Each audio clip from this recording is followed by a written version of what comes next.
Welcome to the Daily Spiral, the show where we basically call out our own brains for being so weird. Okay, let's be real. Have you ever spent like 20 minutes scrolling through Netflix just to put on The Office again? Yeah. Today we're diving into why your brain does this and why choosing literally anything, from a movie to a life partner, feels like a whole full-time job. It's not just you, I promise.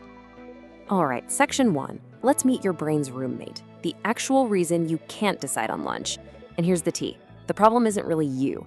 It's this toxic roommate that's living in your head, rent-free. Okay, so this toxic roommate, they're basically a hater. Like, for real. It's that little voice of anxiety in your brain that's always whispering, but what if there's a better option? It's the reason you get stuck in total analysis paralysis over the tiniest things. We've all been there. Okay, so part 2 is the maximizer's misery, which is basically your roommate's favorite game. To beat this hater in your head, you gotta know their playbook, right?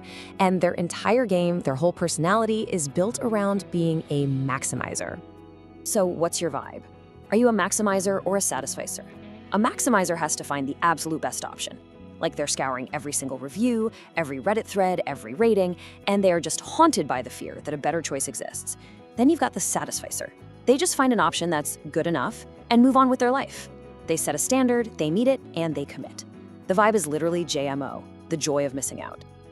So this quote from Barry Schwartz basically says, maximizers often get better results, but they're less happy about it. And honestly, it's giving winning the game but still being sad. Like you might get the objectively better deal, but you feel worse because you're obsessed with the idea that an even better one was out there. That toxic roommate, never satisfied.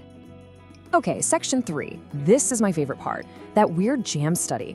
This is literally how science proved your brain is bad at buffets.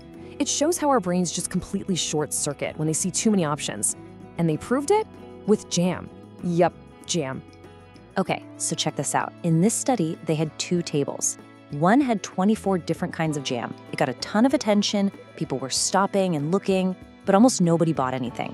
But the table with only 6 jam choices, way more people actually bought jam. See? When there were fewer choices, a whopping 30% of people bought something, compared to a tiny 3% for the huge selection.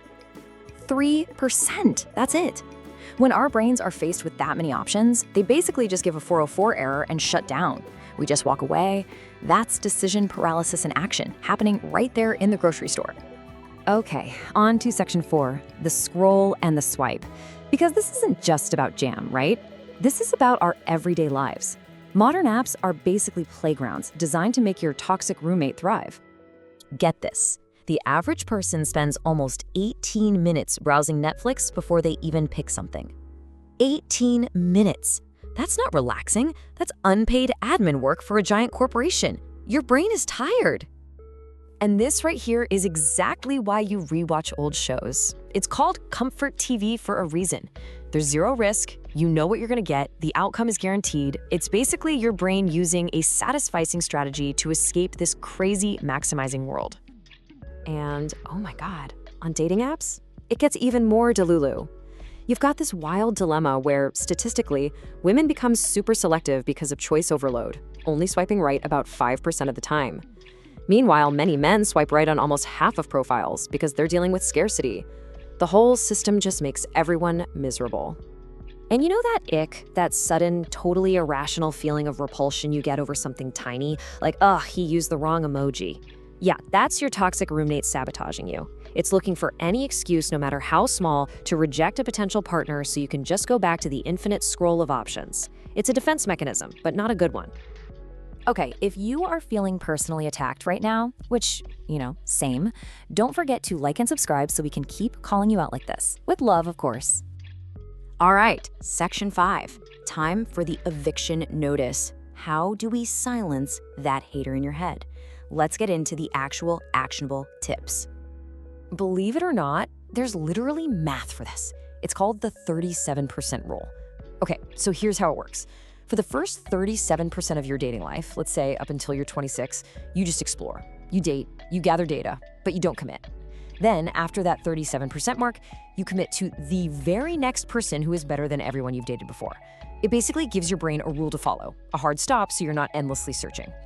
Okay, here are some more tools for your eviction toolkit. First, Siver's Law. It's simple. If it's not a hell yes, it's a no. Easy.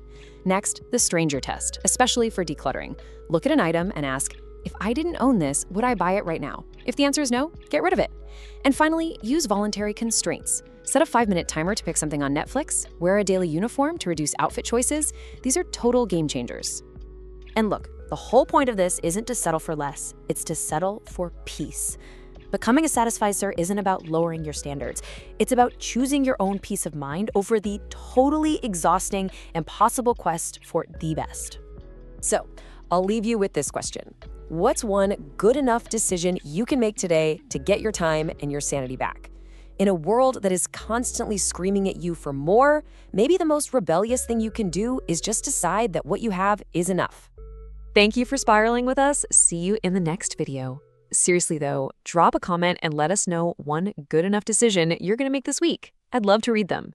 See you on the next one.